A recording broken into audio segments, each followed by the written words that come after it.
I know you're amazed. I'm actually going to seam my cardigan.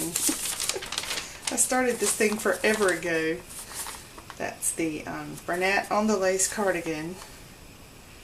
And I hope that you can see this video that I'm making, because I'm having a different setup so that I have room to work. I've got to be able to move my hands around more to get this done. So I've already made all of the parts. I've made the back and the fronts, the two fronts, and I've also made the sleeves. And what I'm doing now is I'm seaming the fronts to the back, and I'll eventually seam on the sleeves. But right now all I'm doing is the shoulder seams, because that's the first thing that you do.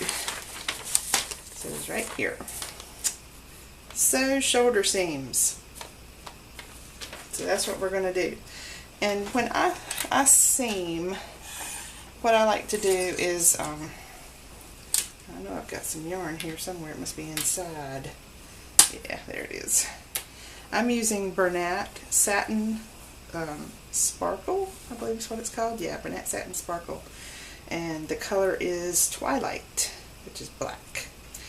And this is just some that I had left over, and I'm pulling out enough to be able to seam with.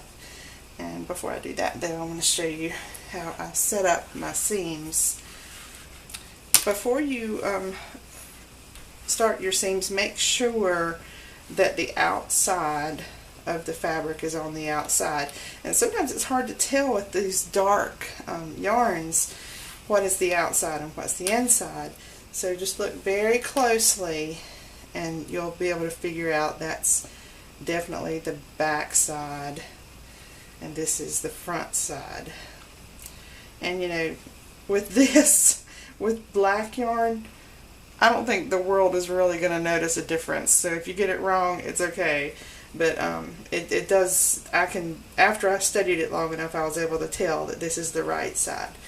Now, when you sew things together with fabric, you always put the right sides together. But with knitting and crochet, you should put the wrong sides together, so that your piece looks like it will when you're finished. And mine is a size 3X, so it's a big one. It's really wide. Yours is probably like this for all you skinny people out there, but mine's really wide. Anyway, what I did is I matched up my shoulders, and I used these little claw hair clip things. They work really well for seaming, because I can line up my parts and hook them together with those little claws, and it's just perfect. It holds it in place for me. So, in order to get started, all that you do is get some yarn. You don't even have to cut it yet. Just tie it on here. It's a temporary thing. It's not going to stay like this. You just make a little knot so that it stays there.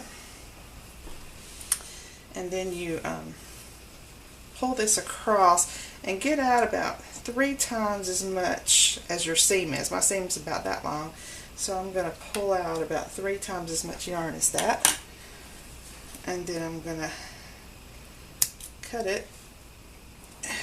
And this is my seaming yarn now.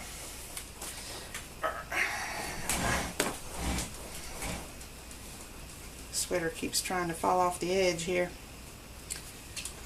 So now you thread your needle, just like that. And this is attached on the front, so I'm going to find the edge of the back here. And hook it together there. Now my corners are joined the way I want them to be, and what I do is I put my hand down inside and I spread it out this way, and that way I can see where my seams are. Hope you can see this. It's really hard to see in black yarn, but what I do is I find exactly the same looking stitch on one side to the other, and I just pull straight through, and that'll be fine for that edge. Now it's connected even better. And what I like to do is called a mattress stitch. And when I do a mattress stitch, what I do is I get a little bit here, and then I come back and I get a little bit there. And you can go this way, like that. And then you do the same thing over here. You just grab a little bit over here. But since this is black yarn, I'm not really going to worry about it so much because it's not going to be obvious. So I'm just going to do a whip stitch. Now if you're doing a lighter colored yarn, you'd want to definitely do a mattress stitch for this seam. But since it's black yarn, nobody's going to really see it. I'm just going to hook my sides together with a simple whip stitch. The good thing about a whip stitch seam is that it's the same on both sides. It's reversible.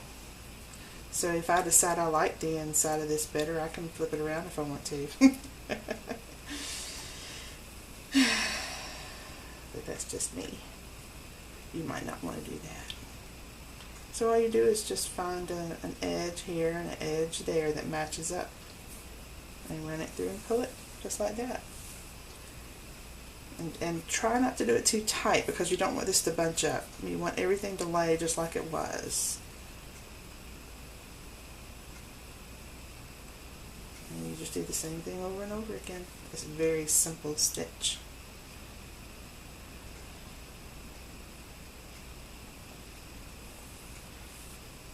Just like that. So you don't pull it tight, you just pull it until it closes up the seam.